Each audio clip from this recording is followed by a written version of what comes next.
गणेश जी का यह अद्भुत एवं महाशक्तिशाली स्तोत्र, जिसके पाठ करने से या श्रवण करने से भगवान गणेश की कृपा होती है तथा उसके रोग और दोषों का शमन होता है एवं घर में सदैव धन और धान्य पूरित रहता है। आइए प्रारंभ करते हैं। उससे पूर्व यदि चैनल में नए हैं तो चैनल को सब्सक्राइब अवश्य करें। श्री गणेश पंचरत्नम मुदाकरात् मोदकं सदा विमुक्ति साधकं कलाधरावतंसकं विलासिलोकरंजकम् अनायकैकनायकं विनाशिते भदैत्यकं नताशुभासुनाशकं नमामि तं विनायकम् न ते तरातिभीकरं नवोदितार्कभास्वरं न मत्सुनादिनिर्जरं नताधिकापदोद्धरं सुरेश्वरं निधीश्वरं गजेश्वरं गणेश्वरं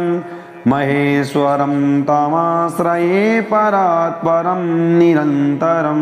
समस्तलोकशङ्करं निरस्तदैत्यकुञ्जरं दरेतरोदरं वरं वरे भवक्त्रमक्षरं कृपाकरं क्षमाकरं मुदाकरं यशस्करं नमस्कारं नमस्कृतां नमस्करोमि भास्वरम् अकिञ्चनार्तिमार्जनं चिरन्तनोक्तिभाजनं पुरारिपूर्वनन्दनं सुरारिगर्वचर्वणं प्रपञ्चनाशभीषणं धनञ्जयाधिभूषणं कपोलदानवारणं भजे पुराणवारणम् नितान्तकान्तदन्तकान्तिमन्तकान्तकात्मज मचिन्त्य रूपमन्तहीनमन्तराय क्रन्तनं हृदन्तरे निरन्तरं वसन्तमेव योगिनां तमेकदन्तमेव तं विचिन्तयामि सन्ततम् महागणेश पञ्चरत्नमादरेण योऽन्वहं प्रगायति प्रभातके हृदि स्मरन् गणेश्वरम् अरोगतामदोषतां सुसाहितीं सुपुत्रतां समाहितायुराष्टभूतिमभ्युपैति सोचिरात् इति श्रीमच्छङ्कराचार्यकृतं गणेश पंचरत्नम स्तोत्रम संपूर्ण। श्री गणेश पंचरत्नम मुदाकरात् मोदकं सदा विमुक्ति साधकं कलाधरावतंसकं विलासिलोकरंजकम् अनायकैकनायकं विनाशिते भदैत्यकं नताशुभासुनाशकं नमामि तं विनायकम् न ते तरातिभीकरं नवोदितार्कभास्वरं न मत्सुनादिनिर्जरं नताधिकापदोद्धरं सुरेश्वरं निधीश्वरं गजेश्वरं गणेश्वरं महेश्वरं तमाश्रये परात्परं निरन्तरं समस्तलोकशङ्करं निरस्तदैत्यकुञ्जरं दरेतरोदरं वरं वरे भवक्त्रमक्षरं कृपाकरं क्षमाकरं मुदाकरं यशस्करं नमस्कारं नमस्कृतां नमस्करोमि भास्वरम् अकिञ्चनार्तिमार्जनं चिरन्तनोक्तिभाजनं पुरारिपूर्वनन्दनं सुरारिगर्वचर्वणं प्रपञ्चनाशभीषणं धनञ्जयाधिभूषणं कपोलदानवारणं भजे पुराणवारणम् नितान्तकान्तदन्तकान्तिमन्तकान्तकात्मज वचिन्त्य रूपमन्तहीनमन्तराय कृन्तनं हृदन्तरे निरन्तरं वसन्तमेव योगिनां तमेकदन्तमेव तं विचिन्तयामि सन्ततम् महागणेश पञ्चरत्नमादरेण योऽन्वहं प्रगायति प्रभातके हृदि स्मरन् गणेश्वरम् अरोगतामदोषतां सुसाहितीं सुपुत्रतां समाहितायुराष्टभूतिमभ्युपैति सोचिरात् इति श्रीमच्छङ्कराचार्यकृतं गणेशपञ्चरत्नं स्तोत्रं सम्पूर्णम्। श्री गणेशपञ्चरत्नं मुदाकरात् मोदकं सदा विमुक्तिसाधकं कलाधरावतंसकं विलासिलोकरञ्जकम् अनायकैकनायकं विनाशिते भदैत्यकं नताशुभाशुनाशकं नमामि तं विनायकम् न ते तरातिभीकरं नवोदितार्कभास्वरं नमत्सुनादिनिर्जरं नताधिकापदुद्धरं सुरेश्वरं निधीश्वरं गजेश्वरं गणेश्वरं महेश्वरं तमाश्रये परात्परं निरन्तरं समस्तलोकशङ्करं निरस्तदैत्यकुञ्जरं दरेतरोदरं वरं वरे भवक्त्रमक्षरं कृपाकरं क्षमाकरं मुदाकरं यशस्करं नमस्कारं नमस्कृतां नमस्करोमि भास्वरम् अकिञ्चनातिमार्जनं चिरन्तनोक्तिभाजनं पुरारिपूर्वनन्दनं सुरारिगर्वचर्वणं प्रपञ्चनाशभीषणं धनञ्जयाधिभूषणं कपोलदानवारणं भजे पुराणवारणम् नितान्तकान्तदन्तकान्तिमन्तकान्तकात्मज वचिन्त्य रूपमन्तहीनमन्तराय कृन्तनं हृदन्तरे निरन्तरं वसन्तमेव योगिनां तमेकदन्तमेव तं विचिन्तयामि सन्ततम्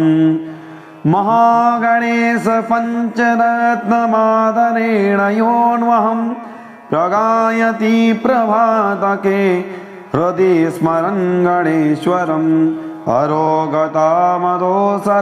सुसाहितीं सुपुत्रतां समाहितायुराष्टभूतिमभ्युपैति सोचिरात् इति श्रीमच्छङ्कराचार्यकृतं गणेशपञ्चरत्नं स्तोत्रं सम्पूर्णम्। श्री गणेशपञ्चरत्नं मुदाकरात् मोदकं सदा विमुक्तिसाधकं कलाधरावतंसकं विलासिलोकरञ्जकम् अनायकैकनायकं विनाशिते भदैत्यकं नताशुभाशुनाशकं नमामि तं विनायकम् न ते तरातिभीकरं नवोदितार्कभास्वरं नमत्सुनादिनिर्जरं नताधिकापदुद्धरं सुरेश्वरं निधीश्वरं गजेश्वरं गणेश्वरं महेश्वरं तमाश्रये परात्परं निरन्तरं समस्तलोकशङ्करं निरस्तदैत्यकुञ्जरं दरेतरोदरं वरं वरे भवक्त्रमक्षरं कृपाकरं क्षमाकरं मुदाकरं यशस्करं नमस्कारं नमस्कृतां नमस्करोमि भास्वरम् अकिञ्चनातिमार्जनं चिरन्तनोक्तिभाजनं पुरारिपूर्वनन्दनं सुरारिगर्वचर्वणं प्रपञ्चनाशभीषणं धनञ्जयाधिभूषणं कपोलदानवारणं भजे पुराणवारणं नितान्तकान्तदन्तकान्तिमन्तकान्तकात्मज मचिन्त्य रूपमन्तहीनमन्तराय क्रन्तनं हृदन्तरे निरन्तरं वसन्तमेव योगिनां तमेकदन्तमेव तं विचिन्तयामि सन्ततं महागणेश पञ्चरत्नमादरेण योऽन्वहं प्रगायति प्रभातके हृदि स्मरन् गणेश्वरम् अरोगतामदोषतां सुसाहितीं सुपुत्रतां समाहितायुराष्टभूतिमभ्युपैति सोचिरात् इति श्रीमच्छङ्कराचार्यकृतं गणेशपञ्चरत्नं स्तोत्रं सम्पूर्णं। श्री गणेशपञ्चरत्नं मुदाकरात् मोदकं सदा विमुक्तिसाधकं कलाधरावतंसकं विलासिलोकरञ्जकम् अनायकैकनायकं विनाशिते भदैत्यकं नताशुभाशुनाशकं नमामि तं विनायकम् न ते तरातिभीकरं नवोदितार्कभास्वरं न मत्सुनादिनिर्जरं न ताधिकापदुद्धरं सुरेश्वरं निधीश्वरं गजेश्वरं गणेश्वरं महेश्वरं तमाश्रये परात्परं निरन्तरं समस्तलोकशङ्करं निरस्तदैत्यकुञ्जरं दरेतरोदरं वरं वरे भवक्त्रमक्षरं कृपाकरं क्षमाकरं मुदाकरं यशस्करं नमस्कारं नमस्कृतां नमस्करोमि भास्वरम् अकिञ्चनार्तिमार्जनं चिरन्तनोक्तिभाजनं पुरारिपूर्वनन्दनं सुरारिगर्वचर्वणं प्रपञ्चनाशभीषणं धनञ्जयाधिभूषणं कपोलदानवारणं भजे पुराणवारणं नितान्तकान्तदन्तकान्तिमन्तकान्तकात्मज मचिन्त्य रूपमन्तहीनमन्तराय क्रन्तनं हृदन्तरे निरन्तरं वसन्तमेव योगिनां तमेकदन्तमेव तं विचिन्तयामि सन्ततं महागणेश पञ्चरत्नमादरेण योऽन्वहं प्रगायति प्रभातके हृदि स्मरन् गणेश्वरम् अरोगतामदोषतां सुसाहितीं सुपुत्रतां समाहितायुराष्टभूतिमभ्युपैति सोचिरात् इति श्रीमच्छङ्कराचार्यकृतं गणेशपञ्चरत्नं स्तोत्रं सम्पूर्णं। श्री गणेशपञ्चरत्नं मुदाकरात् मोदकं सदा विमुक्तिसाधकं कलाधरावतंसकं विलासिलोकरञ्जकम् अनायकैकनायकं विनाशिते भदैत्यकं नताशुभाशुनाशकं नमामि तं विनायकम् न ते तरातिभीकरं नवोदितार्कभास्वरं न मत्सुनादिनिर्जरं न ताधिकापदुद्धरं सुरेश्वरं निधीश्वरं गजेश्वरं गणेश्वरं महेश्वरं तमाश्रये परात्परं निरन्तरं समस्तलोकशङ्करं निरस्तदैत्यकुञ्जरं दरेतरोदरं वरं वरे भवक्त्रमक्षरं कृपाकरं क्षमाकरं मुदाकरं यशस्करं नमस्कारं नमस्कृतां नमस्करोमि भास्वरम् अकिञ्चनातिमार्जनं चिरन्तनोक्तिभाजनं पुरारिपूर्वनन्दनं सुरारिगर्वचर्वणं प्रपञ्चनाशभीषणं धनञ्जयाधिभूषणं कपोलदानवारणं भजे पुराणवारणं नितान्तकान्तदन्तकान्तिमन्तकान्तकात्मज वचिन्त्यरूपमन्तहीनमन्तराय क्रन्तनं हृदन्तरे निरन्तरं वसन्तमेव योगिनां तमेकदन्तमेव तं विचिन्तयामि सन्ततम् महागणेश पञ्चरत्नमादरेण योऽन्वहं प्रगायति प्रभातके हृदि स्मरन् गणेश्वरम् अरोगतामदोषतां सुसाहितीं सुपुत्रतां समाहितायुराष्टभूतिमभ्युपैति सोचिरात् इति श्रीमच्छङ्कराचार्यकृतं गणेशपञ्चरत्नं स्तोत्रं सम्पूर्णं। श्री गणेशपञ्चरत्नं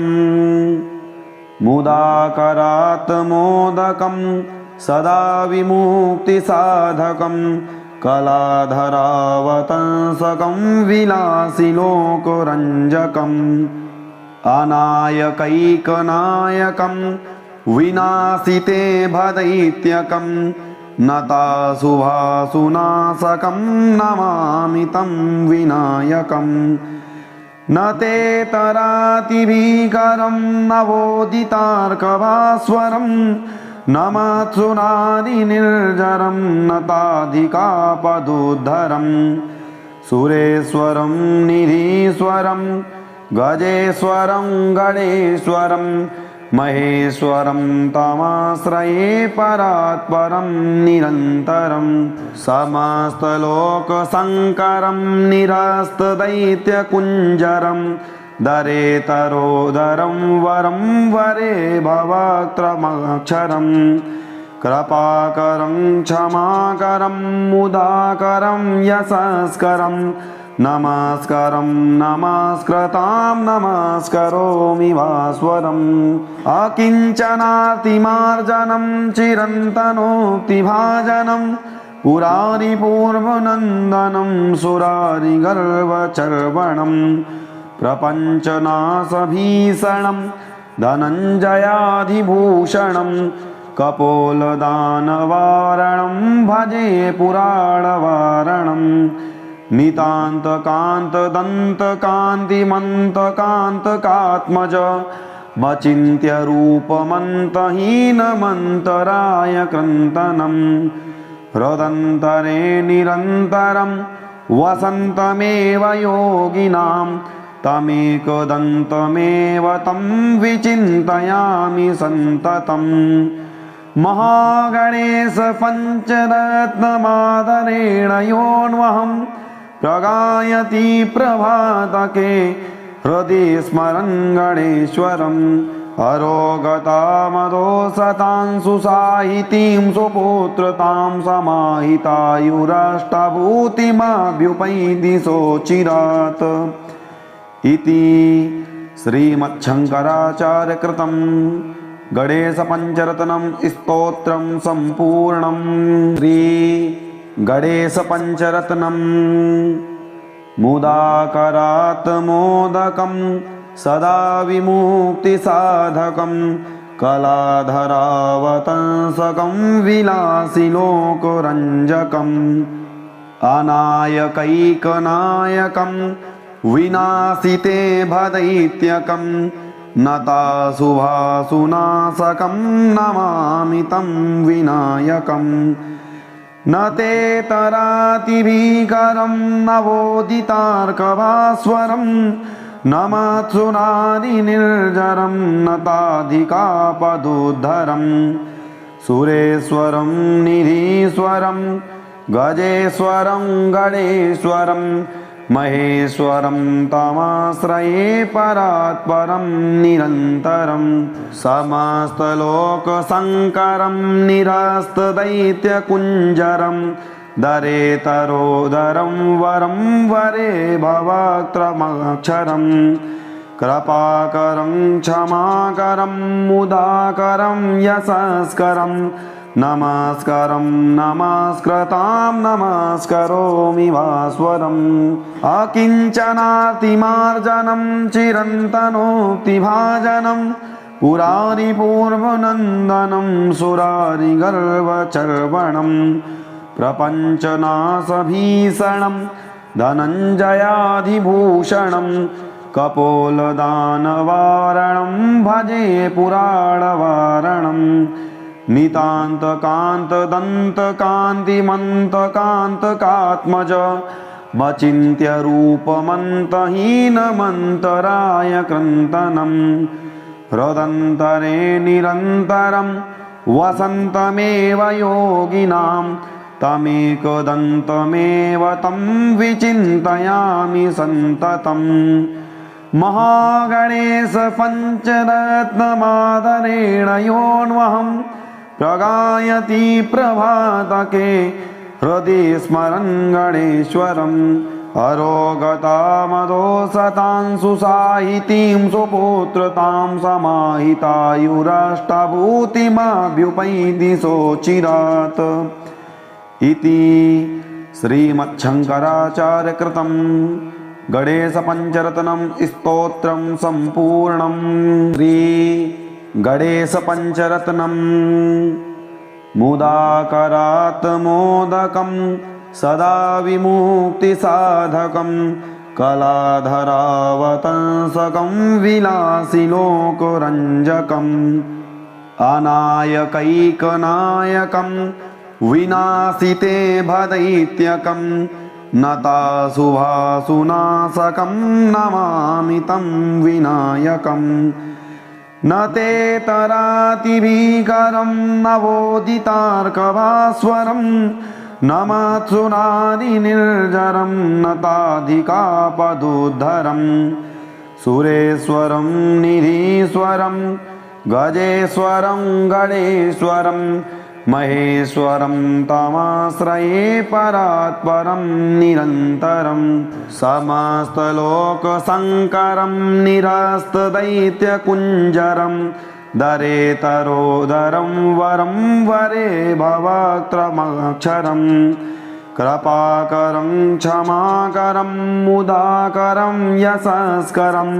नमस्कारं नमस्कृतां नमस्करोमि भास्वरम् अकिञ्चनातिमार्जनं चिरन्तनोक्तिभाजनं पुरारिपूर्वनन्दनं सुरारिगर्वचर्वणं प्रपञ्चनाशभीषणं धनञ्जयाधिभूषणं कपोलदानवारणं भजे पुराणवारणम् नितान्तकान्तदन्तकान्तिमन्तकान्तकात्मज मचिन्त्य रूपमन्तहीनमन्तराय क्रन्तनं हृदन्तरे निरन्तरं वसन्तमेव योगिनां तमेकदन्तमेव तं विचिन्तयामि सन्ततम् महागणेश पञ्चरत्नमादरेण योऽन्वहं प्रगायति प्रभातके हृदि स्मरन् गणेश्वरम् अरोगतामदोषतां सुसाहितीं सुपुत्रतां समाहितायुराष्टभूतिमभ्युपैति सोचिरात् इति श्रीमच्छङ्कराचार्यकृतं गणेश पंचरत्नम स्तोत्रम संपूर्णम। श्री गणेश पंचरत्नम मुदाकरात् मोदकं सदा विमुक्ति साधकं कलाधरावतंसकं विलासी लोकरंजकम् अनायकैकनायकं विनाशिते भदैत्यकं नताशुभासुनाशकं नमामि तं विनायकम् न ते तराति भीकरं नवोदितार्कभास्वरं न मत्सुनादि निर्जरं न ताधिकापदुद्धरम् सुरेश्वरं निधीश्वरं गजेश्वरं गणेश्वरं महेश्वरं तमाश्रये परात्परं निरन्तरं समस्तलोकशङ्करं निरस्तदैत्यकुञ्जरं दरेतरोदरं वरं वरे भवक्त्रमक्षरं कृपाकरं क्षमाकरं मुदाकरं यशस्करं नमस्कारं नमस्कृतां नमस्करोमि भास्वरम् अकिञ्चनातिमार्जनं चिरन्तनोक्तिभाजनं पुरारिपूर्वनन्दनं सुरारिगर्वचर्वणं प्रपञ्चनाशभीषणं धनञ्जयाधिभूषणं कपोलदानवारणं भजे पुराणवारणं नितान्तकान्तदन्तकान्तिमन्तकान्तकात्मज मचिन्त्य रूपमन्तहीनमन्तराय क्रन्तनं हृदन्तरे निरन्तरं वसन्तमेव योगिनां तमेकदन्तमेव तं विचिन्तयामि सन्ततम् महागणेश पञ्चरत्नमादरेण योऽन्वहं प्रगायति प्रभातके हृदि स्मरन् गणेश्वरम् अरोगतामदोषतां सुसाहितीं सुपुत्रतां समाहितायुराष्टभूतिमभ्युपैति सोचिरात् इति श्रीमच्छङ्कराचार्यकृतं गणेशपञ्चरत्नं स्तोत्रं सम्पूर्णं। श्री गणेशपञ्चरत्नं मुदाकरात् मोदकं सदा विमुक्तिसाधकं कलाधरावतंसकं विलासिलोकरञ्जकम् अनायकैकनायकं विनाशिते भदैत्यकं नताशुभाशुनाशकं नमामि तं विनायकम् न ते तराति भीकरं नवोदितार्कभास्वरं न मत्सुनादि निर्जरं न ताधिकापदुद्धरं सुरेश्वरं निधीश्वरं गजेश्वरं गणेश्वरं महेश्वरं तमाश्रये परात्परं निरन्तरं समस्तलोकशङ्करं निरस्तदैत्यकुञ्जरं दरेतरोदरं वरं वरे भवक्त्रमक्षरं कृपाकरं क्षमाकरं मुदाकरं यशस्करं नमस्कारं नमस्कृतां नमस्करोमि भास्वरम् अकिञ्चनातिमार्जनं चिरन्तनोक्तिभाजनं पुरारिपूर्वनन्दनं सुरारिगर्वचर्वणं प्रपञ्चनाशभीषणं धनञ्जयाधिभूषणं कपोलदानवारणं भजे पुराणवारणम् नितान्तकान्तदन्तकान्तिमन्तकान्तकात्मज मचिन्त्य रूपमन्तहीनमन्तराय क्रन्तनं हृदन्तरे निरन्तरं वसन्तमेव योगिनां तमेकदन्तमेव तं विचिन्तयामि सन्ततम् महागणेश पञ्चरत्नमादरेण योऽन्वहं प्रगायति प्रभातके हृदि स्मरन् गणेश्वरम्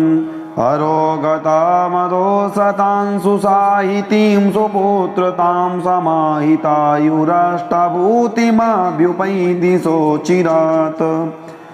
इति श्रीमच्छङ्कराचार्यकृतं